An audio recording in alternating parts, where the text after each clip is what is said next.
Facebook, and I'm posting it on LinkedIn. So we are, I believe, live on all of those avenues. You're definitely live on YouTube. I see it. There we go. All right. Well, welcome everybody who's watching out there in YouTube land. But we have, and this will be up there posted just as a tickler, just so everybody knows, because I don't think you guys know. I have links down below in this description for YouTube to register for the entire week for the Western Section meeting, and to register for this session only if that's what you're interested in, because you want to see these four lovely faces or five lovely faces answer technical code questions. So, Tim, why don't you give everybody a little description or an analysis, because there's probably going to be people online that comes to the YouTube session that has never been to a Western section or probably an IAEI session where they know what a code panel actually is and does. It's not, an NEC code panel. This is a Q&A. Why don't you give them a little background behind that? Okay, thanks, Tom. And ultimately, based on feedback from past Western section meetings, attendees find great value in the code question and panel discussions. Not to be confused with code making panels that we have with the NEC, but rather we've assembled a group of industry experts from across the country to actually answer your questions from the field. And so carrying on with that tradition, since we were unable to meet this year in person, we are leveraging the technology we have at our disposal, and we're happy to bring the code panel right into your home, office, or wherever you may be. This is actually the second of two separate panels. And again, they're going to be answering questions submitted from the field. And we're also, as we go through these panel discussions, we're going to encourage you as the audience to submit your questions online, and we'll try to answer those as time permits. So with that, for this panel, we're going to have four panelists: Steve Froming, who's the Chief Electrical Inspector in the city of Franklin, Wisconsin; Don Iverson, who's the Manager of Industry Codes and External Relations North America Operations for Schneider Electric; Borgie Knoll, who is an electrical inspector in the state of Wyoming and is currently the Western Section president; and then finally Dave Williams, who is an electrical inspector with Delta Township in Michigan. So guys, if you have anything, any comments that you would like to add. No, I have nothing to add. Now that's funny. Now that is funny. I love it. So let me ask a question. Don Iverson, what do you think was the hardest question? Give us. Do you remember any of your questions or what their topics were? You don't remember? Oh, you're on mute. He's on mute. Hold on, let me unmute him. There it is. I'm sorry. No, I have to come clean. I haven't even finished them yet. Probably only read the first couple. Busted. I gotta get busy quick. Busted. I know. Well, I know. Yeah. I know. Borgie has reviewed some of his. Borgie, do you recall any of yours that might have been kind of difficult? Yeah, I had one question on PV systems, photovoltaic systems, that really the question itself kind of was broken into several different sections, and it was dealing with placarding and labeling. So I didn't know how to answer. It wasn't really a specific question, but I just I winged it and just quoted the two sections of 690 that applies to that as far as labeling and placarding. So somewheres in those two articles, hopefully the person that submitted the question is answered. If not, I encourage that person that submitted that question to get on the chat and allow me, let me know what specific thing. Yeah, and that's a good point, that sometimes you'll get a question that's really vague, and we sit there and struggle and like, what were they really trying to ask? Because a lot of times the questions, just trying to come up with the question is kind of difficult, and it comes across differently. So that's when the audience will hopefully say, well, wait a second, what about this or what about that? None of these questions are easy. Tom, one of the benefits of attending the Western Section meetings is you get a chance to network with all these various people that are on so many different code panels. That's right. I think in our last Western Section meeting, we probably had 30 different people that were on different code panels, and you get a chance to network with them. And I know quite often if there's questions that I'm not sure of, there's usually network people that I've ran into at those Western Section meetings that can help me out and answer those questions. Yeah. Always good to have another resource. So let me ask you, David. So you pointed out the fact that that being a code panel member and whatnot. What panels are you on? Presently, I'm on panel 10, also on the coordinating committee, and also on NFPA 99. Oh, excellent, I excellent. served on panel 5 and I chaired panel 7 also. Cool beans.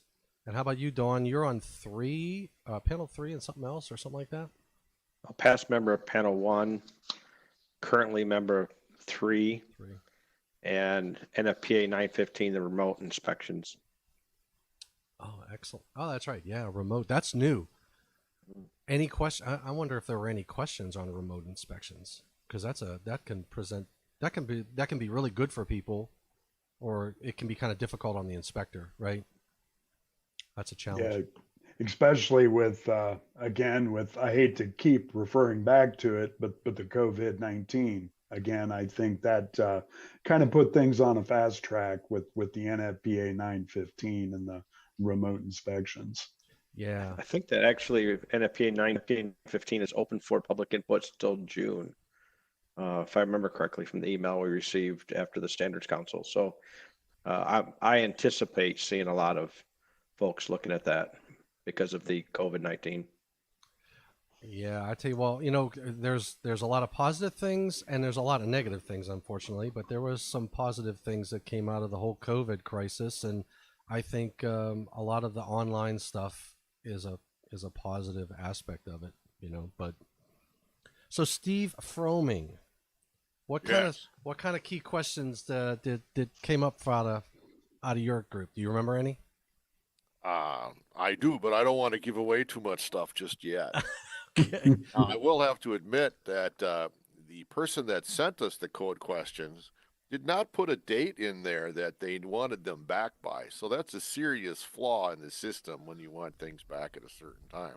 I wonder As who that Dave was. knows, even when you put a date in, you have to anticipate that people are not going to be at that date. So if you put no date in, I can see some not being there until next week sometime. Yeah. But and for those of us that like to be very accurate and sometimes spend too much time tweaking this and tweaking that to make it a little bit better, when it's almost never good enough at some point. But the questions I had were interesting, and I could pull some up myself right now. But again, I don't want to spoil anything. However, talking about the discussion with the inspections, as some of you know, I've been doing the remote inspections now almost exclusively using FaceTime and Zoom, and it's been working very well here. Excellent. Sometimes you do not have a good signal. You have to play around a little bit, or have the person go onto the internet of that customer, say, log on to their internet. But for the most part, a lot of our contractors really like it. They get their inspections right away. They don't have to wait. They don't have to call back for, what day are you going to come.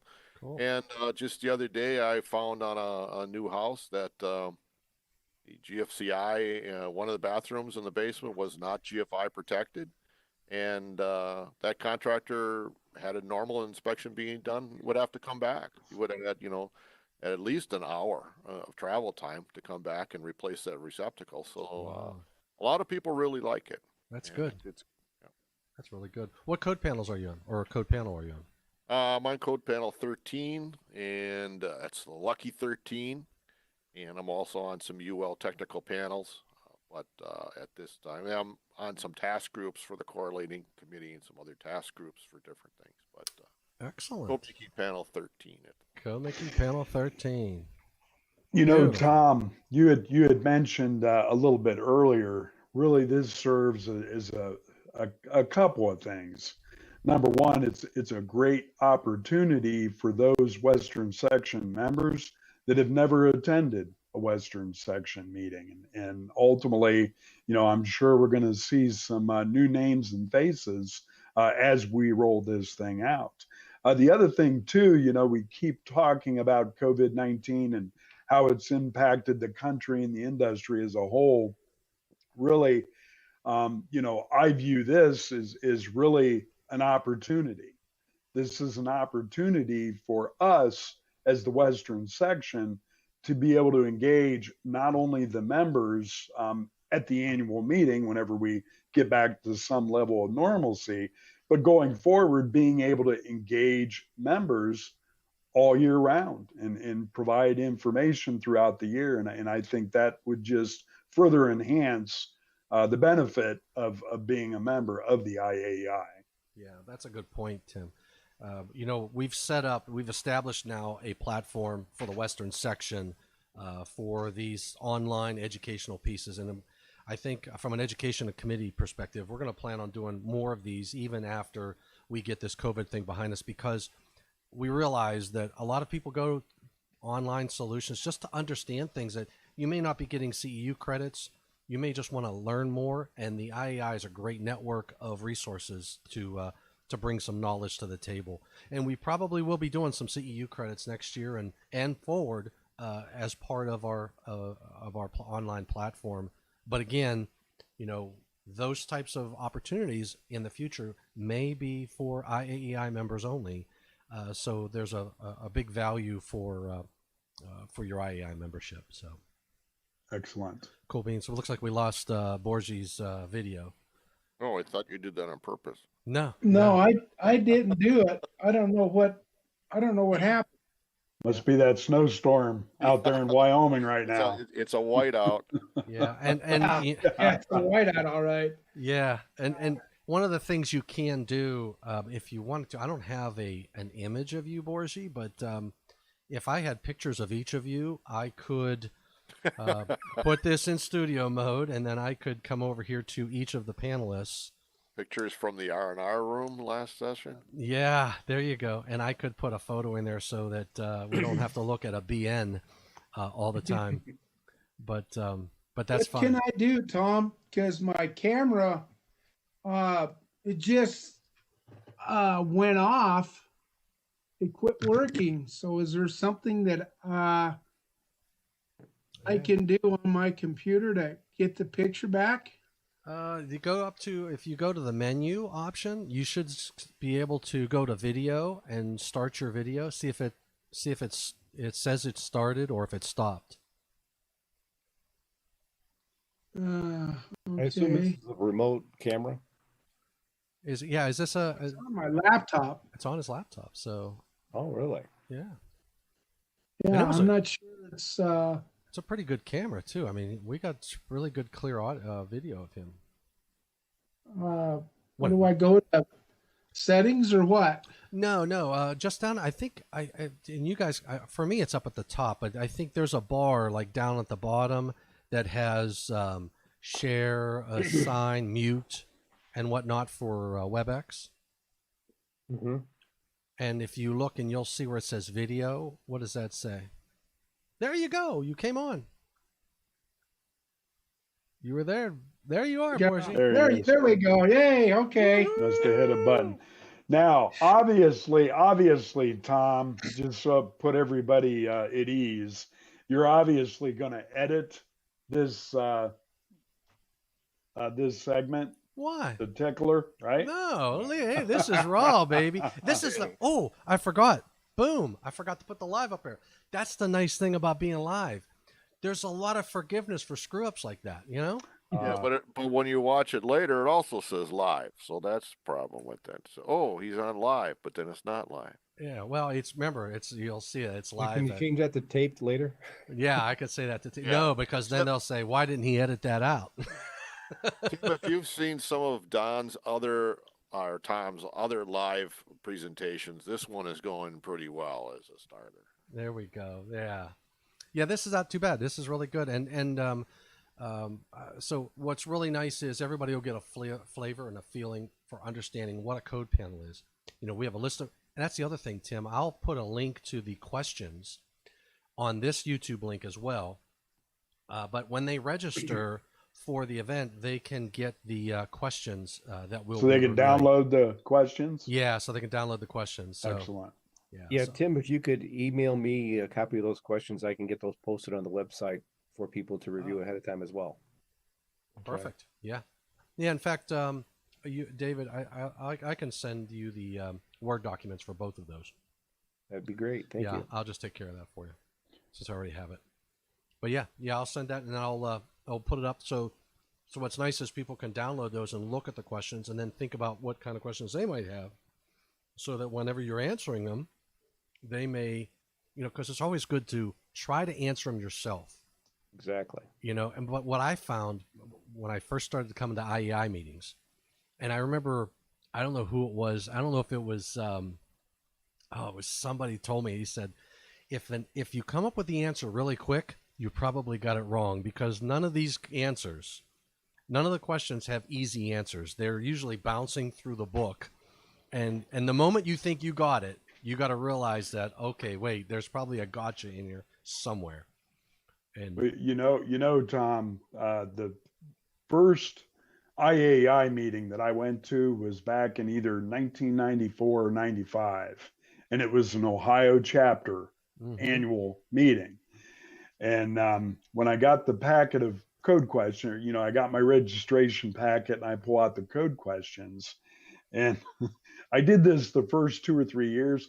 I would actually go back to my room and go through and try to answer all of the code questions. Wow. I mean, I was that eager to read and answer the questions. So, but over time, I got lazy and I just relied on the code panel to answer the questions. And you realize there's a hospitality room for networking, and then discovered that in person is better. Absolutely right. And you know what? And that's the other thing is, I know I did the same thing, Tim, but I would look at the questions and I would scratch my head. I would be like, there's no way. I have no way of figuring this out. And I would try to come up with some answers, and I'd pencil them in on a couple that I called them low-hanging fruit. And I go, I know this one. Yep. And then you'd sit there and you'd listen to the guy up on stage going through talking, and you're like, holy crap. I never thought of that. Exactly. Yeah, exactly. Yeah. And it was really a good way to do a reality check on, reading and answering the question. And then when you get into the full meeting, you sit there and listen to the discussions. And like you said, in some cases, I was spot on with the answer I had, but you go to the next one, which was supposed to be real easy, and you were way out in left field because they provide, additional background information. And what it really taught me was that you've got to really understand the National Electrical Code in a holistic perspective. You can't just think that I'm going to look at, this is a branch circuit question, so I'm going here in 210, and I'm going to answer all my branch circuit questions right here in Article 210, because that's the title of the article. And you got to realize, well, it depends. I mean, that's the big one, it depends. Maybe it's 422.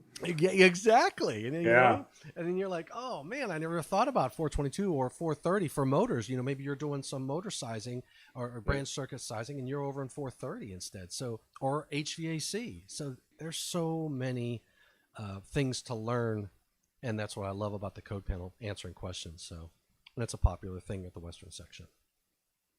Cool beans. So we got Froming's panels. Borgie, what code panel are you on? Or are you on a panel? Yes, I'm on code panel 6. Code panel 6. What do you cover? What's panel 6 cover? Chapter 3 pretty much covers chapter 3, and then some 400, I believe, for chords. Okay. And cords and cables. Cords and cables. Yeah, Article 310's a big one on 6, isn't it, Borgie? Yeah, it has been a hot issue.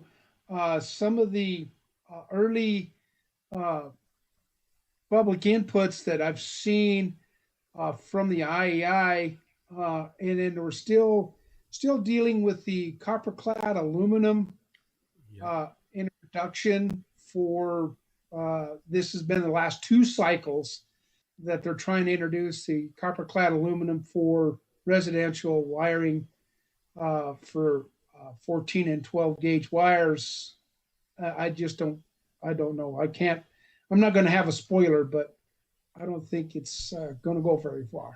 Yeah, I was on the task group for that one, and there's a task group for the 2023 cycle. So there are a bunch of public inputs that are going in, and there's a lot more testing that was done by third party stuff. So there's a lot of material that you guys are going to be faced with, and it's going to be an interesting discussion. And that's the beauty of the process. There are multiple steps, so it's not a given from the first step. A lot can change between the first step and the last step. Yeah, so. And I just got the word up to all the code making panelists is evidently we're not going to go to South Carolina for first revision. So it's going to be pretty much just like this. You're going to be looking at the different panel members. Not sure how that's going to work, but I'm sure that NFPA will be getting this all put together anyway. Yeah. Yep. Tracy Dolan says, looking forward to seeing everybody virtually this year. David Gray says it won't be near as trying to seeing y'all in person. So, so that's out on YouTube. So well, hello to both of them. Yep. Yeah. Good to hear from Arkansas. Yep. And Ryan Jackson is watching on Facebook. Greetings, everyone. I hope you're all doing well. So shout out to Ryan Jackson. Hey, Ryan. Good to see you. So we didn't advertise, but we got a few people that are poking around watching. So that's a good thing. That's a good thing. And David Williams, you're on. I know you're on. I think you're on 10, right? Panel 10. Yes. Along with you. That's right. Yeah. You're coming to 10 this time, right? Yes. I always come to 10, but I'm now going to be sitting around the table, and you can listen to me go, I don't know about that. You're going to be sitting at the computer, not the table. That's true. Yeah. The first panel meeting is November 30th. I know that's the other thing. Something. They've moved that up this year, and what's so it's going to be interesting because I think I'm going to be able to get to a lot of them, but panel 10 and panel 13, I believe, those two always meet the same week. So I never get to sit in panel 13 anymore because now I'm going to be on 10, right? And before I used to bounce in between 10 and 13 or was it 2 and 13? I can't, but at least now I'll be able to see a little bit more of the events. But anybody, Tim, you're no longer with NFPA, right? So I was going to go, well, Tim, right. You're with NFPA, you're NEMA. Well, so you missed that one because panel 2 and panel 13 are the same day. That's what it is. Yeah. Panel 2 and 13 are always the same. I never get to sit in 13 anymore. But you're still on 2, correct? I sit on 2. Yeah, I sit on 2 and 13, or 2 and 10. So these are code panel meetings now are probably going to be able to be visited by more people than ever before, because now anybody can sign up and watch the event and listen to the arguments, and remember to put their phones on mute. They're discussion, not arguments. They're having a discussion. Yeah, well, it depends on which way you look at it, right? Debate. The debates, yeah, that's a good word, because it is I mean, if you think about a legal proceeding, lawyers make arguments. That's why I use that terminology. But it's almost like a legal proceeding where you have people making a point, saying they're either for or against a code change, and they make their points about those, which I call generically arguments, to say I support this or I'm against this, and then you listen to it, and then you'll hear the presentations from people who are like the copper-clad aluminum. I'm sure the copper-clad aluminum guys, Borgie, are going to be online presenting their data that they've researched and all that good stuff. So anybody will be able to get to see that historical perspective of a change that could or maybe not go into the code. You never know, right? I believe they got on the panel this time. Oh, what do you mean the panel? You mean? They're serving on panel 6. Oh, really? The copper clad aluminum is. Oh, I'm pretty sure Copper World got on. oh, excellent. Well, so there's another Or dynamic. the appeals, I believe. Oh, really? Well, there you go. That's another interesting dynamic, is who all the members are, to hear them make their statements and all that good stuff, and it's going to be all live, so a lot more people are going to be able to watch this than ever before. It's going to be a historical moment for the National Electrical Code, for NFPA. So, cool beans. Well, what else? I mean, why do we want people to come to your guys' session about these code questions? Because we're cool. We're Yeah, cool. we're gonna have the best answers. Yeah, and you got the best audio. I mean, out of the 5 of you, Steve Froming, I don't know what your audio is, but you got the best audio going on. Oh, well, thank you. Yeah, it He's sounds got really a good. wired headset. That's why. Is that what it is? Got a deep voice. Yeah, and he's got a radio voice. That's exactly right. Right, Well, Jeff? when I'm in the office, I can't have all the other office noise, so I use a headset. But when I'm at home, I don't. So hopefully, we'll have to do the sound check at home. Yeah, well, we're you've set the expectation. We're counting on you. I've always Bring my headset with me. Just there in you case. go. Bring it with you. See, I've always been told I have a face for radio. I don't know what that means. So, but No, but all serious, Tom, really for those that are going to watch this or watching it live right now, just not our code panel, but all the code panels in general really have a lot of knowledge on those code panels in the past. So really kind of gives the listener an opportunity to understand what all IAEI is all about if they haven't been a part of a Western Section meeting in the past or their local chapter. So really, in all honesty, I think those are just not just our panel. I think there's a lot of folks that have sat in our chairs, so to speak, over through the years. Just think of all those folks, past IAEI guys. I mean, I could start naming them, some of them from Wisconsin, just great code panel members, in the past. Yeah, that that was really added a lot of good information to those meetings and really solidified the importance for those first time visitors, either to the local or the Western Section, chapter meetings, to really understand the impact that the opportunity too that they have by getting involved with the group. absolutely. Yeah, and that's one of the drawbacks we will have about not being there in person. But we will have our virtual R&R room. I mean, one of the things I learned when I first got there is that everybody that's on these code panels and all the big names that you hear about, or you might see in the code book, Mark Early and, stuff like that, you start talking to these people in a private setting off to the side about stuff, and they're just regular people. I mean, and that's what's missed a lot about people with celebrities. I mean, not that we're celebrities, but just regular people. And then you can find out some things in the background, like, why did this get changed? I mean, now that you can go online, you can look up in the book, you can see all the proposals and inputs and what changed and why did it change. But talking to the people and just, saying these are just regular, normal people. And if you want to put an input into the change of code, anybody can do it. Just anybody off the street can ask to have this change. This isn't some kind of governmental thing where you got to go through the governor or the legislature, or they put it in and then somebody takes it out. The code process here is unique from the government standpoint, and it's for and by the people. If you don't want something in there, then don't argue for it. Just have some discussion for it and see what happens. Absolutely. All right. One thing, been contacted by some individuals that need their CEUs per se for this next year's licensing.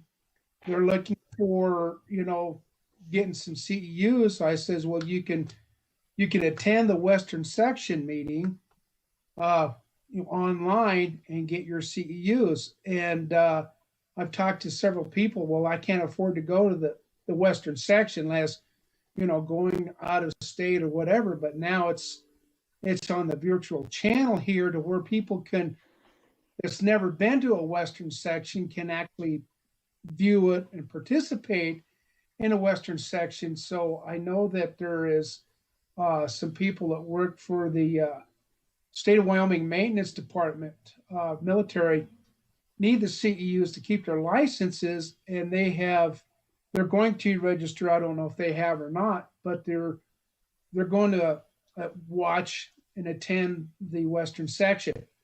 So I think this is another selling factor for the IAEI Western Section meeting. So I hope they do attend and able to witness what goes on in a Western Section meeting.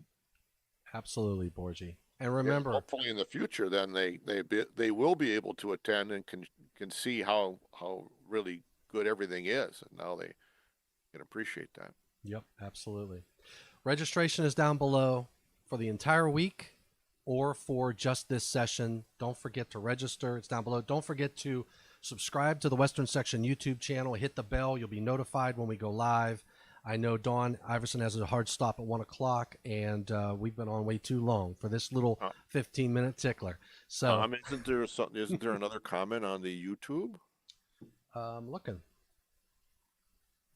Yes, there is, Steve. Actually, there's a couple. Oh, there's one from the Western section. There's one from a Sioux roaming. That's hi, everyone. Oh, yeah, I did see that. Peoria. You know what? I saw Froming, and I thought that was you. Okay, Miss. We got Sue Fromings out there watching. Thank you. Hi, Awesome. Sue. Well, She's thanks for gonna miss watching, Sue. everybody. And Well, thanks for watching. All right, gentlemen. Get rid of my grandpa chair. All hey, right. on a quick side note, I should have been a grandpa yesterday, so any minute now, Congratulations. expecting the call. Yep, Excellent. congratulations. Excellent. And see, because we're all remote, you can be there. So that's a good thing. Yep. All right, everybody. Well, I'm going to stop streaming now. Thanks for joining us. If you did out there on Facebook and in YouTube and on my LinkedIn site, you can link this and send this out to everybody. This is just to give you an expectation of the 5 guys that are going to be talking to you during this session at the Western Section meeting. So thanks again. I'm going to stop.